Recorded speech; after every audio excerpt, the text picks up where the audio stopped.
to believe it because not even a powerful company can cover so many deaths, but the neighbor explains this was included in the fine print of the contracts they signed but nobody reads, therefore the company has their consent. Suddenly the AI starts speaking to Joe, who yells at it and points out he's worked 10 years for this company, so he deserves better. His rant goes on for so long that they make an alarm ring to make him stop, and the AI says today begins his advanced career training seminar.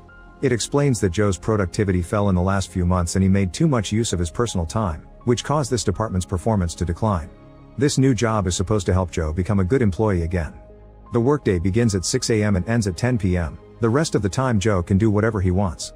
His work consists of pushing the mill, and he'll earn a point for each full revolution.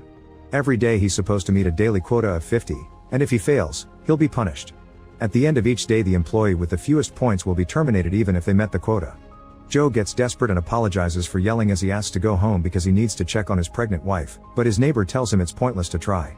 The company just doesn't care, and nobody leaves this place until their time comes. He advises Joe to work and concentrate on surviving.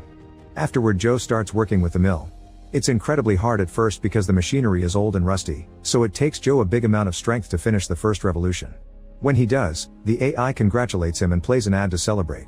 Then Joe spends the whole day pushing the mill under the bright sun and only eating the small amount of food they give him. The AI also keeps playing ad after ad while Joe works. When Joe goes to sleep, he can hear today's employee being terminated, and the AI tries to cover it by reciting more ads.